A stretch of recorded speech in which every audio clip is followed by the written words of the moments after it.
تو وجہ یہ ہے کہ ہم اپنے عقائد کو نہیں سمجھتے اور نہ ہی ان کو پڑھتے، نہ ہی کسی امام کے ساتھ کسی عالم صاحب کے پاس جا کے بیٹھتے کہ ہمیں بتا بھائی یہ کہاں سے ثابت ہے۔ ثابت تو کرتے ہو تم، لیکن ہمیں بھی بتا دو، ہمیں بھی یاد کروا دو۔ لیکن کیا ہے، ہمارے امام ہمارے عالم انتظار کر رہے ہیں لیکن عوام نہیں جا رہی۔ ہمیں جانا چاہیے اگر ایمان کو بچانا ہے۔ آج نفسہ نفسی کا عالم ہے، ہر کوئی جو ہے نا ادھر جا رہا ہے۔ جا کیوں رہا ہے؟ وجہ یہی ہے کہ ہمارے پاس علم نہیں ہے، ہمارے پاس ثبوت نہیں ہے، ہمارے پاس دلائل نہیں ہیں، لکھے ہیں لیکن ہمیں یاد نہیں ہے۔ تو اب کیا کرنا ہے؟ کم از کم ہر عقیدے کی، جیسے 12ویں ہے، 11ویں ہے، نظر و نیاز ہے، اصال ثواب ہے، اس کے بعد قبر پر اذان دینا، کم از کم ایک آیت ایک حدیث تو یاد ہو۔ اتنا تو کر سکتے ہیں نا، پوری کتابیں نہیں چھان سکتے، ایک ایک آیت ایک ایک حدیث تو یاد کر سکتے ہیں، تاکہ کوئی اگر پوچھے، گرابان پکڑ لے، آپ کا ہاتھ پکڑ لے اور پوچھے ثبوت دو، تو آپ اس کے منہ پر مارو، ٹھیک ہے؟ اور اگر آپ کو بالفرض نہیں آتا، نہ ثبوت پتہ ہے نہ دلائل پتہ ہے، کہ میں 12ویں کرتا ہوں 11ویں کرتا ہوں لیکن پتہ نہیں کہ کہاں سے ثابت ہے، اور کہنے والا آپ سے آ کر کہتے کہ کہاں لکھا ہے، تو آپ نے کہنا ہے بھائی کہیں نہیں لکھا، بس میرا عشق کہتا ہے، میں بنا دلیل کے اس 12ویں کو مانتا ہوں۔ امام راضی والا کام کرنا ہے۔ کیا کرنا ہے؟ امام راضی والا کام کرنا ہے۔ وہ ویسے بھاگے گا جیسے شیطان بھاگا تھا، بھائی بنا دلیل کے مانتا ہوں، تو کرنا جو کر لے، میں شرک کر رہا ہوں، میں بدعت کر رہا ہوں، میں اپنی قبر میں جاؤں گا، جو بھگتوں گا، تو نے کیا لینا دینا ہے، تو کیوں پیچھے پڑا ہے؟ تو کرنا یہی ہے، سب سے پہلے دلائل ثبوت پڑھنے ہیں، یاد کرنے، اگر نہیں کر سکتے تو پھر یہی دلیل کافی ہے، بنا دلیل کے۔ ٹھیک ہے، سمجھ میں آ گئی؟ آج آپ نے اس محفل میں یہ سبق پڑھا ہے، بس سب کو یہی سمجھانا ہے کہ بنا دلیل کے مانتا ہوں، جو کرنا ہے کر لے۔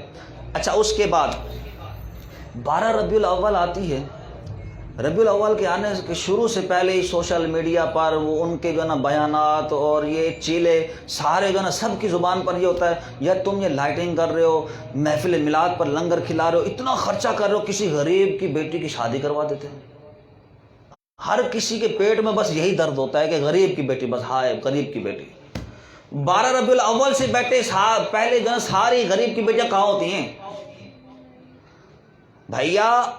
12 ربیع الاول کے اندر بھی اگر کسی غریب کی بیٹی کو نکاح کرنا ہے تو ہمارے سیلانی موجود ہے الحمدللہ۔ اگر کسی غریب کی بیٹی کے پاس پیسے نہیں ہیں اور شرعی نکاح نہیں کر سکتی تو وہ سیلانے جائے، انشاءاللہ وہ آپ کی مدد کریں گے، ضرور کریں گے۔ اچھا، اس کے بعد اب میں نے پہلے ایک بیان میں کہا تھا کہ 200 کروڑ روپے کی شادی کی ہے، اور اس میں نکاح پڑھانے والے کون تھے؟ طارق جمیل صاحب۔ ہاں، 200 کروڑ کی شادی اور نکاح پڑھانے والے طارق جمیل صاحب، اور حضرت نے نکاح پڑھانے کے پیسے کتنا لکھیے؟ 10 لاکھ۔ اس وقت حضرت نے بیان بھی کیا، کھڑے ہو کے بیان کیا، نکاح بھی پڑھایا، سب کچھ کیا۔ اس وقت کوئی سادگی، کوئی غریب کی بیٹی، کوئی لنگر، کوئی کچھ بھی یاد نہیں ہے، کوئی درد یاد نہیں آیا۔ اس وقت تو 10 لاکھ نظر آ رہے تھے۔ تو پتہ چلا درد کچھ اور ہوتا ہے، حضور کا بغض ہوتا ہے، غریب کی بیٹی کا درد نہیں ہوتا۔ یہ حضور کے بغض میں سارے درد نکل آتے ہیں۔ تو پتہ چلا ہم نے کیا کرنا ہے، ان کے درد کو اور بڑھانا ہے، اور سج دھج کر اور بڑھ چڑھ کر حضور کا میلاد منانا ہے۔ اب آؤ ہم چلتے ہیں ثبوت کی طرف۔ پہلے تو ان کے سوال اور ان کے اعتراض تھے۔ اللہ تبارک و تعالیٰ نے قرآن کریم میں فرمایا وَأَمَّا بِنِعْمَةِ رَبِّكَ فَحَدِّثْ، میں تمہیں جو نعمت دوں اس پر کیا کرو؟ خوشی مناؤ۔ اب مجھے بتاؤ کہ حضور سے بڑھ کر کوئی نعمت ہے؟ غیر بھی جانتا ہے، ہم بھی جانتے ہیں، بچہ بھی جانتا ہے، بڑا بھی جانتا ہے، بوڑھا بھی جانتا ہے، عورت بھی جانتی ہے، مرد بھی جانتا ہے۔ دنیا کے کونے کونے میں جو بھی مسلمان ہے نا، ایمان والا ہے، وہ یہ سمجھتا ہے، اس کا عقیدہ ہے کہ حضور سب سے بڑی نعمت ہے۔ جب میں اپنے بیٹے کی نعمت پر خوشی منا رہا ہوں، جب بیٹے کی شادی پر خوشی منا رہا ہوں، جب ملک پاکستان ملنے پر خوشی منا رہا ہوں، ہیپی نیو ایئر پر خوشی منا رہا ہوں، ایک جہاز بنانے پر خوشی منا رہا ہوں، تو حضور کی خوشی کیوں نہ مناؤں جو سارے جہان میں سب سے بڑھ کر نعمت ہے۔ تو پتہ چلا قرآن ہمیں حکم دے رہا ہے حضور سے خوشی مناؤ، میلاد پر کیا کرو؟ خوشی مناؤ۔ ہم تو قرآن پر عمل کر رہے ہیں، ٹھیک ہے۔ اس کے بعد آتے حدیث پاک۔ حضور نبی کریم علیہ الصلوۃ والسلام کو صحابہ کرام نے دیکھا کہ ہر سوموار بولتے پیر کو، منڈے کو روزہ رکھتے ہیں. جب بار بار دیکھا پیر والے دن روزہ رکھ رہے ہیں تو صحابہ کرام، ایسا ہے نہیں کہ کوئی عمل دیکھے اور پوچھے نہ کہ یا رسول اللہ کیوں کر رہے ہیں. عرض کرتے یا رسول اللہ آپ ہر پیر والے دن روزہ رکھتے ہیں، وجہ کیا ہے؟ تو حضور علیہ الصلوۃ والسلام نے ارشاد فرمایا میں روزہ رکھ کر اپنا میلاد مناتا ہوں. میلاد کا مطلب برتھ ڈے. میں اسی دن پیدا ہوا تھا، اپنے جنم دن کی خوشی میں روزہ رکھتا ہوں. تو حضور نے تو خود اپنا میلاد منایا. صحیح بخاری کی حدیث پاک ہے، کسی اور حدیث کی نہیں. صحیح بخاری میں حضور نے اپنا میلاد بنایا. آگے چلو، حضور نبی کریم علیہ الصلوۃ والسلام راستے میں ہیں، چند صحابہ کرام ارد گرد بیٹھے ہیں، آپس میں گول دائرہ بنا کر باتیں کر رہے ہیں. حضور جیسے قریب سے گزرے السلام علیکم. وعلیکم السلام. کیا کر رہے ہو؟ صحابہ کرام عرض کرتے ہیں یا رسول اللہ صلی اللہ تعالی علیہ وسلم آپ کیسے آئے، کب پیدا ہوئے، آپ کے آنے کے بعد کیسے لوگوں نے اسلام قبول کیا، ایمان قبول کیا، آپ کے معجزات، آپ کا حسن و جمال، آپ کی سیرت کے واقعات بیان کر رہے ہیں. یہ حدیث پاک. صحابہ کرام نے یہ نہیں کہا کہ یہ شرک کر رہے ہو یا بدعت ہے یا گناہ کا کام کر رہے ہو. وہ صحابہ کرام کیا کر رہے تھے؟ حضور کا میلاد منا رہے تھے. وہ محفل جو صحابہ کرام نے چند صحابہ کے ساتھ مل کر دائرہ بنا کر لگائی تھی، اس میں انہوں نے کیا بیان کیا؟ حضور کے واقعات، حضور کے معجزات، حضور کی سیرت، حضور کا حسن و جمال. مجھے بتاؤ آج سنی محفل سجا کر حضور کی شان بیان کرتا ہے تو کیا کرتا ہے؟ حضور کے معجزات بیان کرتا ہے، حضور کے آنے کے واقعات بیان کرتا ہے، حضور کا حسن و جمال بیان کرتا ہے، حضور کی ساری شان بیان کرتا ہے. تو مجھے بتاؤ صحابہ والا عمل کر رہے ہیں یا کچھ اور کر رہے ہیں؟ بس فرق یہ ہے کہ ان کے ہاں ساؤنڈ نہیں تھا، ان کے ہاں لائٹ نہیں تھی، یہ سارا سسٹم نہیں ہوا کرتا تھا. تو انہوں نے اس زمانے کے حساب سے محفل لگا لی. ہمارے پاس ساری سہولت موجود ہے، ہم ٹینٹ لگاتے ہیں، لائٹیں لگاتے ہیں، ساؤنڈ لگاتے ہیں، اسی طرح بہت ساری جو آسائشیں جس کو ملتی ہیں میسر ہوتی ہیں وہ سب کچھ کرتے ہیں. اس کے بعد ہم حضور کی شان بیان کرتے تھے. مجھے بتاؤ ہم کون سا ایسا گناہ کر رہے ہیں جس کی وجہ سے شرک اور بدعت ہو رہی ہے؟ سمجھ آ رہی ہے؟ بس انہوں نے ایک رٹ لگائی ہوئی ہے کہ شرک ہے، بدعت ہے، میں نہ مانوں. اچھا جو کہہ رہا ہوگا نا کہ بدعت ہے یا شرک ہے، اس کو تعریف ہی نہیں بتاؤ کہ شرک ہوتا کیا ہے اور بدعت پتہ ہی نہیں. بس ایک ہی بات، حضور کے زمانے میں نہیں تھی تو اب کیوں ہے؟ ارے بھیا یہ کہیں اصول لکھا ہوا نہیں ہے کہ جو حضور کے زمانے میں نہ ہو اور بعد میں ہو وہ حرام ہے. یہ کہیں پر اصول اور قانون اور قاعدہ نہیں ہے شریعت میں گناہ ہونے کا. اب مجھے بتاؤ قرآن کریم حضور کے زمانے میں کیسا تھا؟ پتہ ہے آپ کو؟ حضور کے زمانے میں قرآن کریم یہ کتاب کی شکل میں نہیں تھا. ایک آیت پتھر پہ لکھی، دوسری آیت پر چمڑے پہ لکھی، کوئی کسی پر لکھی کوئی کسی پر، بکھرا ہوا تھا قرآن. پھر یہ کب آ کے بنا؟ حضرت عمر، حضرت عثمان غنی کے دور میں. انہوں نے آ کر اس قرآن پاک کی آیتوں کو جو کچھ کو یاد تھیں، جو پتھر پر لکھی تھی، کوئی چمڑے پر لکھی تھی، اس طرح سب کو جمع کر کے قرآن پاک کو جمع کیا گیا اور کتاب کی صورت دی گئی. اب مجھے بتاؤ تو حضور کے زمانے میں تو یہ تھا نہیں، بعد میں کیوں آئے؟ اب عثمان غنی نے، حضرت عمر نے کیا شرک کر دیا، بدعت کر دیا؟ تو پتہ چلا جو چیز حضور کے زمانے میں نہ ہو بعد میں اگر اس کو کوئی کرتا ہے تو یہ دلیل نہیں بنتا. دلیل یہ ہے کہ وہ شریعت سے ٹکرا رہی ہے. شریعت سے ٹکرا رہی ہے تو بدعت ہے. ہاں بدعت کی دو قسمیں ہوتی ہیں، ایک اچھی ہوتی ہے، ایک بری ہوتی ہے.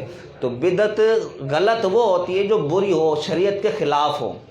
جیسے اگر کوئی شخص محفل میلاد مناتا ہے اور محفل میلاد کے بعد جو ہے نا، آپ سوشل میڈیا پر بھی کچھ چلتا ہے اور کبھی جو ہے نا میں نے ایک بار ویڈیو بھی دیکھی تھی اس طرح کی، اس میں ڈھول بج رہے ہیں، اس میں جو ہے نا ناچ گا رہے ہیں. تو یہ چیز جو ہے نا غلط ہے.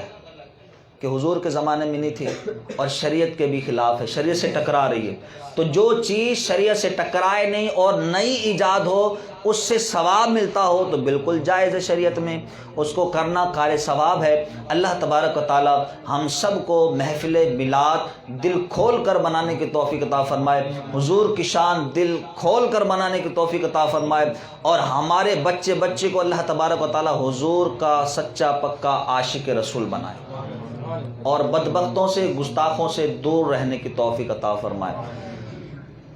آج کی اس محفل میں حضور نبی کریم علیہ السلام کی محبت جہاں پر ہے اس کو سنا، اس کے علاوہ اپنی اولاد کو درس نظامی عالم کورس میں داخلہ دلوائیں۔